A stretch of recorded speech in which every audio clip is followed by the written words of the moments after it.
Простой в приготовлении, вкусный сезонный пирог. Отличный десерт к чаю с ароматнейшей сливой. Продолжайте смотреть, и будет очень вкусно.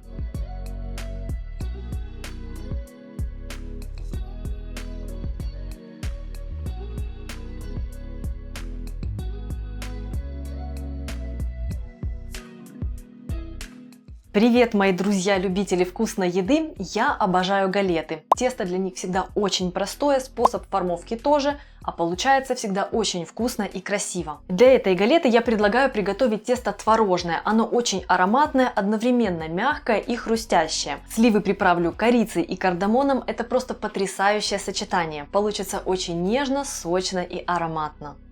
Список ингредиентов к рецепту я традиционно оставила в описании под роликом. Все в одном месте, и не надо выуживать слова из озвучки. Сливу использую угорку, она и сочность дает, но не слишком водянистая. При этом у нее очень насыщенный вкус.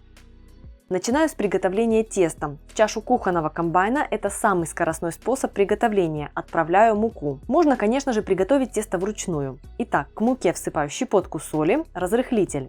Добавляю ложку сахара. Тесто не будет очень сладким. Если любите ощутимый сладкий вкус, добавьте 2-3 столовые ложки. Далее отправляю в чашу творог и вливаю растительное масло. Такое тесто получается очень нежным, долго не черствеет, и оно также круто подойдет для приготовления небольших рогаликов. Попробуйте. Включаю комбайн и смешиваю до состояния крошки. В зависимости от влажности творога она может быть или суше, или наоборот более влажной. Поэтому вливаю воду на глаз. Тесто должно собраться в шар. И вот таким оно получилось. Пока буду заниматься начинкой, заворачиваю его в пищевую пленку и убираю в холодильник. Сливы разрезаю надвое и удаляю косточки.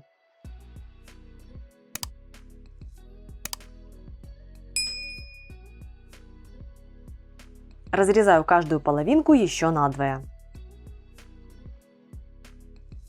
Подготавливаю специи, извлекаю зернышки из коробочки кардамона и растираю их. К сливам отправляю сахар и кардамон. Всыпаю корицу. Добавляю крахмал, он стянет соки сливы, но не слишком сильно. Начинка останется приятно сочной, и она будет как бы слегка пропитывать воздушное тесто. Выжимаю сок лимона, он сделает вкус более контрастным, насыщенным. Аккуратно перемешиваю кусочки сливы, чтобы сахар, специи и крахмал распределились. Отставляю в сторону. Рабочий стол щедро припыляю мукой и раскатываю скалкой тесто до толщины в 3-4 мм. Наворачиваю его на скалку и переношу на противень, застеленный пергаментом. Чтобы пергамент не сворачивался, я его помяла. Края теста выходят за границы противня, но это нормально. Эта часть теста пойдет на подгибку. Выкладываю сливки по центру теста равномерным слоем, оставляя по периметру 4-6 см свободного теста. Выделившиеся соки тоже отправляю туда. Они норовят сбежать, но ничего страшного.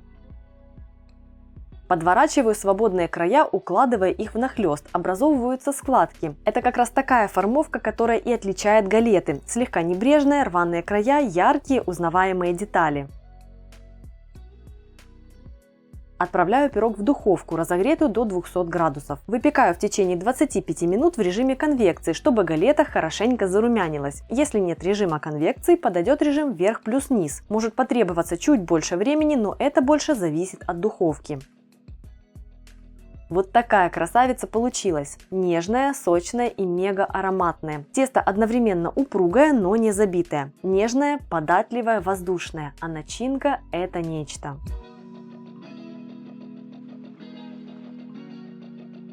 Друзья, заглядывайте в описании под этим видео, там я оставила ссылку на рецепт знаменитейшего пирога из газеты New York Times, тоже со сливами. Сейчас самое время объесться сливовыми пирогами. И еще я оставлю ссылку на вкуснейший сливовый перевертыш на моем сайте. Он тоже один из моих самых обожаемых пирогов не только со сливами, а вообще.